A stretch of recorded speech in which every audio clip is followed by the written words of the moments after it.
Assalomu alaykum aziz birodarlarim. Videoni keng tarqalishi uchun like bosishni unutmang. Payg'ambarimiz alayhissalom sababchi bo'lgan qilgan bilan barobardir deganlar. Inshaalloh bu sabab siz ham ajrga ega bo'lasiz. Vassalomu alaykum va rahmatullohi va barakatuh. Bismillahirrahmanirrahim. Alhamdulillahi robbil alamin va aqibatu lil muttaqin. Wassalatu wassalamu ala sayyidina Muhammadin va ala alihi va ashabihi ajma'in. Amma ba'd. Assalomu alaykum va rahmatullohi va barakatuh. Sabr va besabrlik. Alloh subhanahu va taolo odam bolasini yaratar ekan, uni sinovga, imtihonlarga, balolarga duchor qiladi. Allazi xalaqal mauta val hayata liyabluwakum ayyukum ahsanu amala. Sizlarni qaysi biringiz chiroyliroq amallarni qilishligini bilishligi uchun sizlarni baloga uchratadi, sinovga, imtihonga. Alloh tomonidan mana shunday sinovlar kelar ekan, insonlar ikki qismga bo'linib qoladi. Bir qismi sabirlar. Ular sabr qiladi. Alloh bergan shu kunga rozi bo'ladi. Yana bir qismi esa boshiga kelgan musibatdan jazoga tushadi. Norozi bo'ladi. Hatto ba'zilari yaratuvchisiga kofir ham bo'ladi. Odamlar ikkiga bo'lindi. Sabirlar va jazoga tushadiganlar. Bular ikkalasi teng bo'ladimi? Haqiqiy sabirlarning imomi bo'lgan Muhammad Mustafa sallallohu alayhi vasallam balolandi. Aziyatlarga uchradilar. Varaqa ibn Nawfal Rasululloh sallallohu alayhi vasallamga sizni qavmingiz yurtingizdan haydab chiqarayotganida qaniydi yosh yigit bo'lsam sizga yordam bergan bo'lardim. Payg'ambarimiz sallallohu alayhi vasallam ava muhrijiyahum, ya hali meni qavmim yurtimdan haydab chiqaradimi?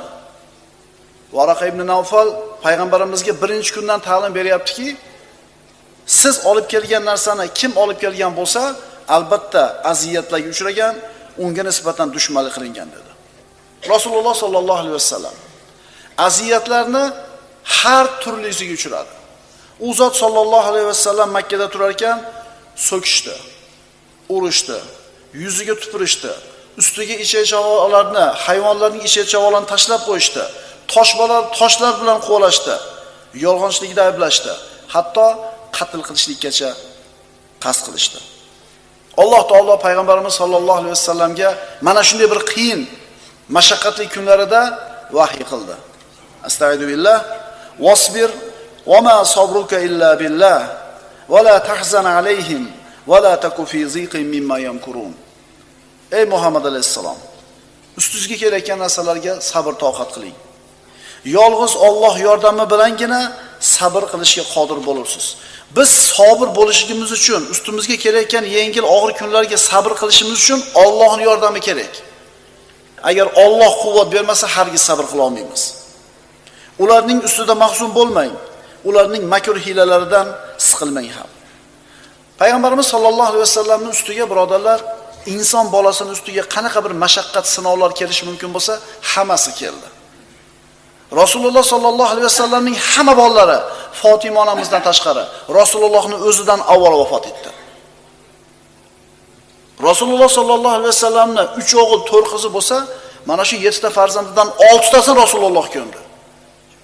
Bitta farzandi o'lsa inson qancha musibatga tushadi, qancha jazoga tushadi, qancha besabrlik qiladi. Payg'ambarimiz sallallohu alayhi vasallam 6 ta farzandini o'zi ko'mdi. O'g'illari balog'atga yetmasdan uchalasi ham vafot etdi. Mana shu emiziklik o'g'li Ibrohim vafot etganida payg'ambarimiz sallallohu alayhi vasallam nima dedilar? Albatta qalb qayg'uradi, ko'z yoshlanadi, ammo biz faqatgina Robbimizni rozi qiladigan so'zni aytamiz. Ey Ibrohim, biz sizdan ajralishdan mahzunmiz.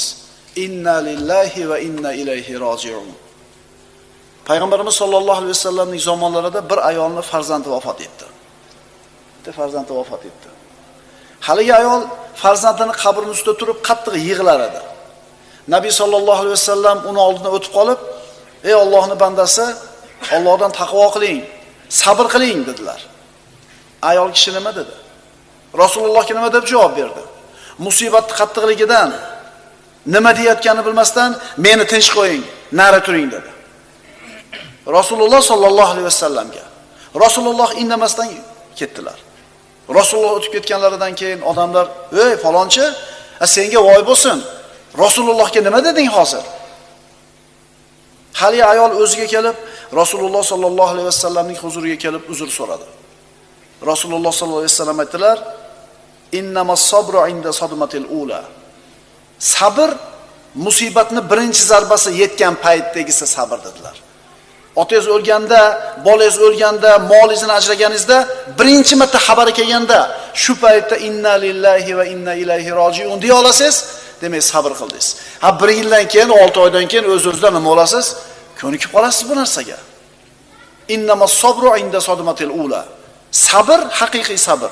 Musibatni birinchi zarbasi kelgan paytda ko'rinadi. Musibat yetganda odamlar ikkiga bo'linadi. Sabirlarga, jazabaga tushadiganlarga. Bu ikkisi teng bo'ladimi? Haqiqiy sabr bandalar boshiga musibat kelganda inna lillahi va inna ilayhi rojiun deyshadi. Albatta biz Allohnikimiz va albatta biz Parvardigorimizning huzuriga qaytib boramiz. Ikkinchi toifa esa, jazabaga tushadigan toifa esa, ey Robbim, nima uchun bunday qilding? Qaysi qilgan gunohimga senga nima yozuvdim? Nima uchun ayni men? Kinolardan eshitamiz, ey Xudo, men senga nima yozuvdim deydi. Ey Xudo, qaysi gunohim uchun deb qo'yadi. Agar seni qilayotgan gunohlaringga 10 tadan bittasiga 10 da jazo berganida bir kun ham turmas eding. Sabr bilan jazoga tushadigan kishi hech qachon bular teng bo'lmaydi. Sabr bandalar haqida Alloh taolo shunday deydi. Astagfirullah. Va bashshiris sabirina alladina idza asabatuhum musibatun qalu inna lillahi va inna ilayhi rojiun. Biror musibat kelganda, albatta biz Allohning bandalarimiz va albatta biz u zotga qaytguvchilarmiz deydigan sabirlarga xush xabar bering. Musibat kelgan paytda shu so'zni aytish kerak. Inna lillahi va inna ilayhi rojiun. Ikkinchi toifachi, bular haqida ham Alloh taolo xabar berdi. Jazoga tushadigan besabrlar, Allohning qazosiga, taqdiriga norozi bo'ladiganlar. Innal insana xuliqa halu'a idza massahu ash-sharru jazua. Dar haqiqat inson betoqat qilib yaratilgandir. Qachon unga yomonlik yetib qolsa, u o'ta besabrlik qilguvchidir. Mana ikki xil odam. Biri sabr qilyapti, ajr olyapti, biri jazoga tushyapti, gunohkor bo'lyapti. Hansa ismli ayol haqida eshitganmisizlar? Islomdan avval Hansaning Sahr ismli akasi vafot etdi. Jahiliyat davri. Akasidan ajraganligidan qayg'uga botib, jazoga tushib, tongdan kechgacha yig'lar edi. Albatta bu jazoba edi. Akasini o'limini eslab, marsiya o'qib, she'r o'qib shunday der edi. She'rining mazmuni quyidagicha edi. Kunni chiqishi menga sahrni eslatadi. Har kun botganda ham uni eslayman. Agar atrofimda akalari uchun yig'layotganlar ko'p bo'lmaganida edi, o'zimni aniq qatl qilgan bo'lar edim. Bu jahiliyatdagi ahvoli. Keyin bu ayol islomga kirdi. Islomi chiroyli bo'ldi. Umar ibn Xattob roziyallohu anhu davrida Qodisiyya ma'rakasi sodir bo'ldi. Hansaning 4 ta o'g'li mana shu ma'rakada qatnashdi. Ularning 4 tasi hali ma'raka nihoyasiga yetmasdan turib xabar keldi onaga. Ey Hansa, sizni 4 tala o'g'lingizni Alloh qabul qildi. Alloh ularni shahidlik bilan ikrom qildi. Jahiliyatda bitta akasi o'lgani uchun qancha yig'lab, qancha jazoga tushgan edi. Mana endi islomga kirganda 4 tala o'g'li bir kunda ketyapti. Yig'ladimi? Jazoga tushdimi? Norozi bo'ldimi? Nima dedi? Inna lillahi va inna ilayhi rojiun. So'ngra aytdi: Robbim, ularni o'zingni dargohingda shahidlar qatorida qabul qilgin. Meni ham ular bilan birga naim jannatlarida jamlagin. Ana birodarlar, sabr. Bundan ortiq so'zni gapirgani yo'q. Hansaning sabri shunday bo'ldi. Hansani jahiliyatdagi davri bilan, holati bilan islomga kirgandagi holati teng bo'ldimi? Bu ikki holat teng bo'ladimi? Alladina idza asabatuhum musiba. Bu shunday zotlarki, qachon ularga musibat yetsa, ya'ni bir tabib bir bemoriga aytadiki, analiz qildik, tashxis qildik, takror tekshirdik, falon kasalga chalinibsiz. Shunday odamlar bor, dod deydi, yig'laydi, norozi bo'ladi, tabibni la'natlaydi kerak bo'lsa, va Robbisining taqdiriga norozi bo'lib, "Ey Robbim, nima uchun men?" deydi. Ammo solihlarchi? Boshiga musibat tushganda ular jazoga tushmaydi. Abu Bakr Siddiq roziyallohu anhu u kishi betob bo'ldi va mana shu kasalligi tufayli keyin vafot etdi. U kishining huzuriga kirganlar, "Tabib chaqiraylikmi sizga?" deyishganida Abu Bakr Siddiq, "Tabib meni ko'rib ketdi." Odamlar, "Nima dedi?" "Albatta men xohlagan ishimni qilsam bo'lar ekan, shunday deb aytdi" dedi. Ya'ni o'lishigini bildi, jazoga tushgani yo'q. Odam bolasi borki, birodarlar, ustiga musibat keladi. Tirik ekan, sinovlar keladi. Bundan hikmat nima? Liyabluwakum ayyukum ahsanu amala. Ichingizda qaysinilar chiroyliroq amal qilishingizda sinashlik uchun. Walanabluwannakum hatta na'lamal mujahidin minkum was-sabirin wa nabluwa akhbarakum. Alloh taolo Muhammad surasida marhamat qiladi. Albatta biz to sizlarning orangizda mol va jonlari bilan jihad qilguvchi va yaxshi yomon kunlarida sabr qiluvchi zotlarni bilgunimizcha hamda sizlarning holi xabarlaringizni tekshirib yuzaga chiqargunimizcha sizlarni imtihon qilamiz. Balo kelganda ayrim odamlar sobit bo'ladi, ayrimlari jazoga tushadi. Lekin ikkalasining ham boshiga musibat keldi. Ikkalasi teng bo'ladimi? Jazoga tushgan kishi Robbisining qazoy qadariga e'tiroz bildirayotgan bo'ladi. Nima uchun bunday bo'ldi? Nima uchun zarar ko'rdim? Qanday qilib bu kasallikka uchradim? Qanday qilib men yaxshi ko'rgan inson vafot etdi?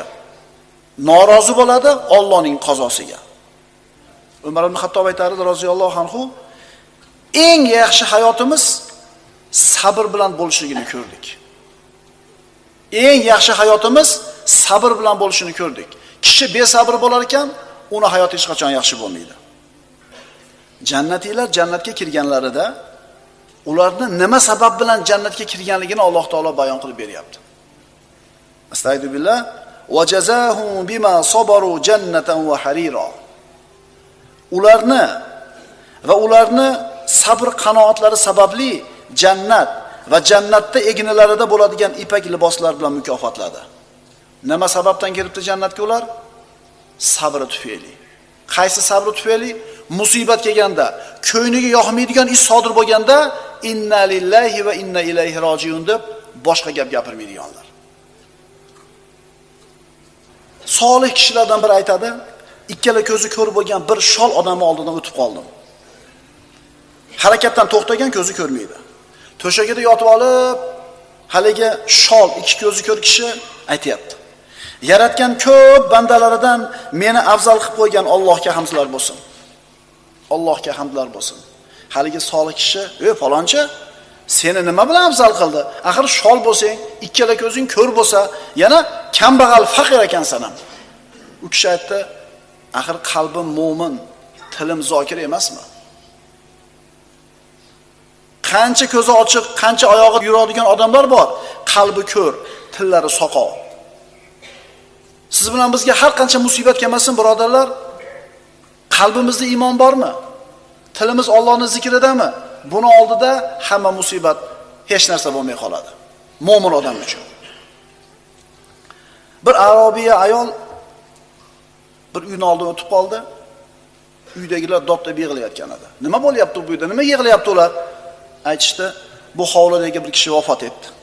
Haligi sahroyi bo'lgan arobiya ayol ularning ishi Robbilariga e'tiroz bildirish uning qazosidan norozi bo'lishdan boshqa narsa emas dedi.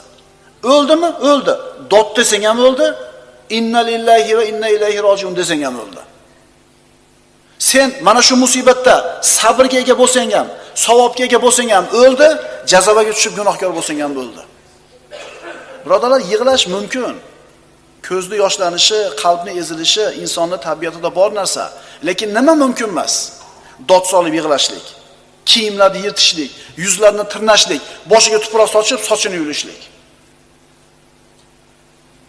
Hadis qudusida Alloh azza va jalla aytadi: "Agar men mo'min bandamning dunyodagi bir yaqinini qabz qilsam, so'ngra u sabr qilsa, Allohdan umid qilsa, uni mukofoti faqat jannat bo'ladi. Otangiz o'ldimi, onangiz o'ldimi, bolangiz o'ldimi, yaqiningiz o'ldimi?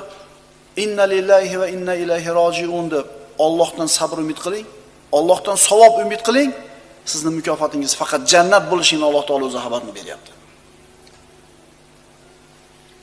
Hadis qudusida Alloh taolo aytadi: "Izabtalaytu abdi bi habibatayhi fa sabara awwastuhu minhumal jannata."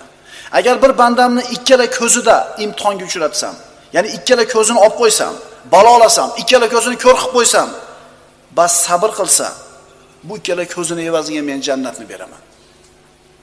Qarang, ikkala ko'zi ko'r bo'lib qoldi. Dod desa ham ko'r bo'ldi, rozi bo'lsa ham ko'zi ko'r bo'ldi. Faqat bu yerda musibat kelgandan keyin inson o'zini nazorat qilishligi. Ali ibn Abi Talib roziyallohu anhu aytadi: "Sabrning iymon oldidagi manzilati xuddi boshning jasad oldidagi manzilati kabidir." Sabrni iymon oldidagi manzilati xuddi boshni jasad oldidagi manzilati kabidir. Boshni uzib tashlasa, jasad nima bo'ladi? Yasholmaydi. Kishida iymon bo'lsa-yu, agar sabr bo'lmaydigan bo'lsa, mana ayni shu holat bo'ladi. Besabrligimizning turi ko'p, birodarlar. Ishimiz yurishmasa besabrlik qilamiz. Issiq bo'lib kelsa besabrlik qilamiz. Na sovuqqa ko'nadirsan, na issiqqa xo'p deysan. Albatta shikoyat borda hayotimizda, to'g'rimi? Shikoyatsiz biror kunim o'tgan deb ayta olasizmi? O'zi sabr nima edi? Shikoyat qilmaslik edi. Shikoyatsiz kunimiz o'tganmi? Biron kunimiz. Biz shikoyatsiz kunimiz yo'q, birodarlar. Demak, sabrimiz ham oz ekan. Inna lillahi va inna ilayhi roji'un. Voqea qissa. Bir kishi o'zi haqida hikoya qilib shunday deydi: "Ishim shaharda edi. Shaharda yashar edim. Ota-onam qishloqda, ularni ziyoratiga 2 kunda bir, 3 kunda bir borib turardim. Qishloq bilan shaharning o'rtasida bir necha soatlik yo'l bor edi. Ota-onamni ziyoratiga chiqib, farzandlarim bilan borib, ularning oldidan qaytib kelayotgan edik. Singlim ham bizga qo'shilib oldi. Singlim ham birga ketishini xohlab mashinaga chiqib o'tirib oldi. Ayolim, 2 ta o'g'lim, 1 ta qizim bor edi. Hammamiz mashinada suhbatlashib ketar ekanmiz, kulishib borar ekanmiz. To'satdan mashinamiz baxtsiz hodisaga duch keldi. Mashinamiz aylanib ketdi. Nima bo'lganiga aqlim yetmay qoldi. Bir necha lahzalar o'tdi. Ikkala o'g'lim ham shu lahzada vafot etishdi. Qizim shol bo'lib qoldi. Ayolimning boshiga zarba tekkan edi, hayot bilan o'lim orasida turibdi. Singlim esa komaga tushib qoldi. Bir lahzada. Tasavvur qilib ko'ring, ayoli, singlisi 3 ta bolasidan birdaniga ajrab qolishdi. Bir necha lahzalarda bor yo'g'idan ajraldi. Yana musibatni kattaligini ko'ringki, farzandlari va ayoli o'zini qo'lida jon beryapti. Singlim va qizimning oldida shifoxonada uzoq o'tirdim. Lekin keyin baribir uyga ketishga to'g'ri keldi. Uyimga qaytib bordim, hovlidan ostonxonalab kirdim, to'xtadim. Uyi bo'sh. Bolalarimning ovozlari va kulgularini eshitib turgandayman. Ayolimni xuddi uyda turgandek his qilyapman. Ularni hammalari bordek, xuddi hech narsa bo'lmagandek tuyulyapti. Ammo haqiqat bunday emas. Endi bu uyda qanday qilib yashayman? Shunday odamlar bor, birodarlar, ana musibat. Inna lillahi va inna ilayhi roji'un desa ham ketdi ular. Jazobaga tushsa ham ketdi ular. Shu odamlar bor. 3-4 chaqasini yo'qotib qo'ysa, o'zini tuta olmay qoladi, jazobaga tushadi. Mol safarga olib kelgan molidan foydasi ozroq bo'lib qolsa, o'zini qo'yarga joy topa olmaydi. Qo'lidagi ishchisimidi, farzandimidi 3-4 so'mini zararga uchratib qo'yadigan bo'lsa, dunyoda ostin sunqib tashlaydi. Mo'min odam shunday bo'ladimi? Birodarlar, Alloh panohida saqlasin. Bu kishining hikoyasi har bittamiz boshimizga kelib qolishi mumkin. Alloh xohlagan lahzada Alloh saqlasin. Lekin insonning boshiga yubtalal mar ala qadari dinihi degan payg'ambarimiz sollallohu alayhi vasallam, kishi iymonidagi salobatga qarab, dinidagi salobatga qarab imtihonga uchraydi. Iymonida salobat, quvvat bo'lsa, imtihon shunga yarasha keladi. Va bashiris sobirin allazina idza asabatuhum musibatun qalu inna lillahi va inna ilayhi roji'un. Biron musibat kelganda, albatta biz Allohning bandalarimiz va albatta biz u zotga qaytuvchilarmiz deydigan sobirlarga xushxabar bering. Birodarlar, Allohning sinovi, musibati, balolari kelganda odamlar ikkiga bo'linadi. Sabr bandalar, jazabaga tushadigan bandalar. Sinov har xil bo'ladi. Qo'rquv, ochlik, kambag'allik, kasallik, yaqinlarning vafotlari. Oqil kishi mana shunday qalbiga yoqmaydigan makruh ish sodir bo'lganda ikki og'iz so'zni aytishlik kerak. Inna lillahi va inna ilayhi roji'un. Albatta biz Allohnikimiz, o'zimiz ham, molimiz ham, hamma narsamiz Allohniki va inna ilayhi roji'un. Albatta uning huzuriga qaytib borguvchidirmiz. Agar kim mana shu kalimalarni aytsa musibat kelganda, inna lillahi va inna ilayhi roji'un, unga 3 ta mukofot bor.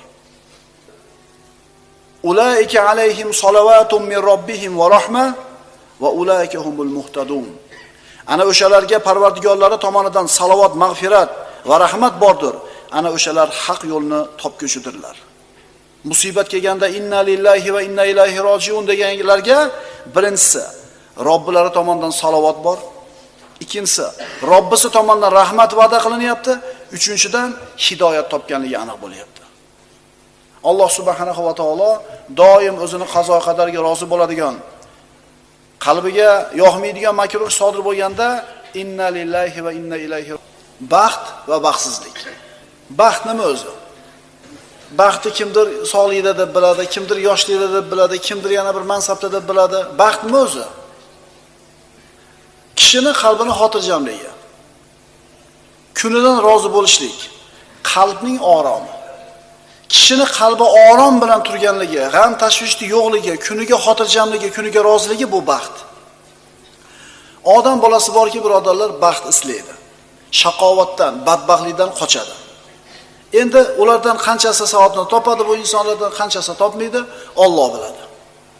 Alloh taolo Odam alayhisalomni yaratib, otamizni jannatga kiritdi. So'ngra uni qovurg'asidan Havo onani yaratdi. So'ngra aytdi: qarang, Odam alayhisalom Havo onamiz bilan jannatda hamma narsa muhayyo.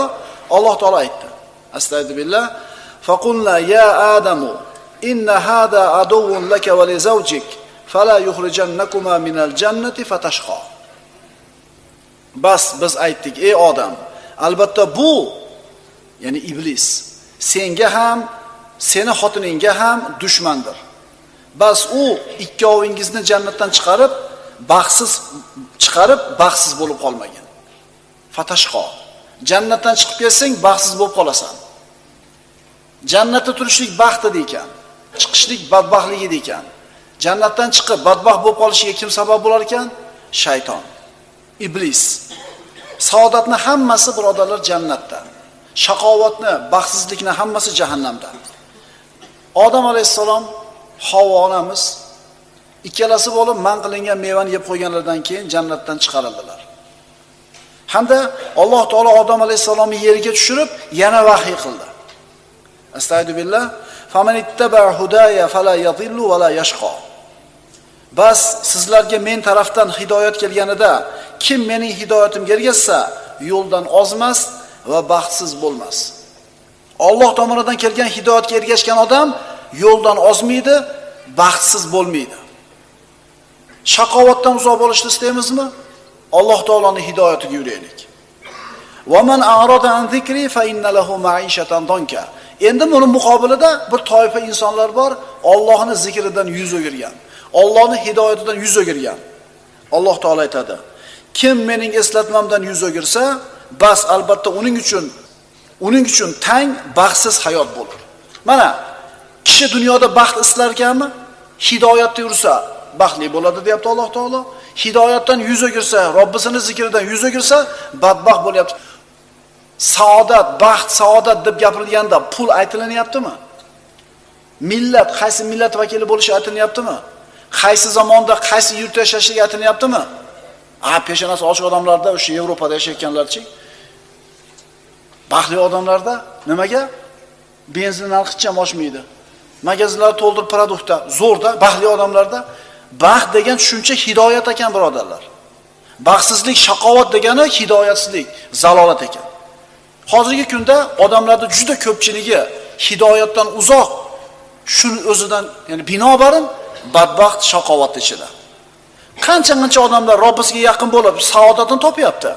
Qanchasi nafsining ko'yiga kirib, Robbisidan uzoq bo'lib, badbaxt bo'lyapti.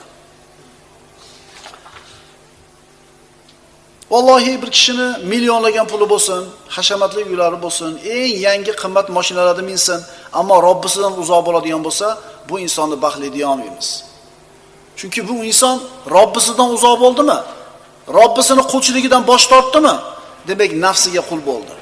Nafs to'yadimi? Nafs to'yadimi? Demak, bu inson hech qachon hayotidan xotirjam bo'lmaydi, hayotidan rozi bo'lmaydi. Ammo faqir odam bo'lsa, tirikchiligini nari-beri o'tkazayotgan bo'lsa, ammo qalbida iymoni bo'ladigan bo'lsa, bu inson haqiqiy saodatli kishi. Chunki bu dunyoning sinovligini, bu dunyoda vaqtinchaligini biladi, qanaqa kun kelsa ham Allohdan rozi bo'ladi. Demak, o'z-o'zidan saodatga erishadi. Ibrohim Adham. Ko'p eshitganmiz bu kishini. Taniymiz kim bo'lganligini bu kishini asli. Bu kishi Xuroson podshohlarining birini o'g'li bo'ladi. Shahzoda. G'aflatda, o'yin-kulgida, maishatda, mulk-ko'chilikda, isrofgarchilikda yashagan. Kunlarda birida bir kishi kelib unga nasihat qilib aytdiki: "Ey Ibrohim, Alloh seni shu narsa uchun yaratganda o'ylaysanmi?" dedi. So'ngra ushbu oyatni tilovat qilib berdi. Astagfirullah. Afa hasibtum annama khalaqnakum abathan wa annakum ilayna la turja'un? Fata'ala Allohul malikul haq. Robbimiz so'rayapti. Robbimiz siz bilan bizdan so'rayapti. Yoki sizlarning gumoningizcha biz sizlarni behuda yaratdik-ku, sizlar bizning huzurimizga qaytarilmaymiz deb o'ylayapsizlarmi? Bu oyatlarni eshitganida Ibrohim Adham qalbi uyg'ondi. Iymonga qaytdi. Yig'ladi. Shu kundan boshlab hayotini o'zgartirishga kirishdi. Mulkni tark qildi, ne'matlarni, huzur, halovatlarni hammasidan voz kechdi. Bag'dodga safar qildi. Mana shu joyda yashab, dinga berildi, ilm o'rgandi, shariat yo'lini mahkam tutdi. O'zini zamonasidagi eng salohiyatli insonga aylandi. Boyligidan kechgani uchun faqirona hayot kechirardi. Ustida bitta jundan bo'lgan kiyimi bor edi. Yeydigan narsasi bir burda qattiq non edi, bir kuniga. Va buni ana shu daryoda suvga chilab, yumshatib shu nonni yer edi. Bir kuni shunday hashamatli shahzodaning hayotini qo'yib, shu bir burda qattiq nonga ko'ngan odamning gapini qarang. Mana shunday kunda yashab turib nima der edi? Xuddi Umar ibn Xattobda aytgan so'zini aytgan edi. Nima dedi? Biz shunday saodatli hayotni boshimizdan kechiryapmizki, agar podshohlar va ularning bolalari bu hayotning mazasidan xabardor bo'lganlarida shu hayotni tortib olishligi uchun ustimizga qilichlar bilan bostirib kelishgan bo'lar edi. Avvalgi hayotini umuman eslamayapti. Nima uchun u faqirona hayot bo'lsa ham saodatli hisoblayapti o'zini? Chunki qalbi Allohning zikri bilan xotirjam bo'lyapti. Agar podshohlarning farzandlari biz totayotgan lazzat, huzur, halovatni bilganida qilichini ko'tarib kelib biz bilan jang qilgan bo'lar edi. Ammo buni muqobilida yana bir toifa insonlar bor. Qancha moli davlat yetarli bo'lmasin, hayot har qancha zo'r bo'lmasin, o'zini qatl qilayotganini. Mana Skandinaviya xalqlarini oling, Shvetsiyani, Norvegiya, Finlandiyani oling.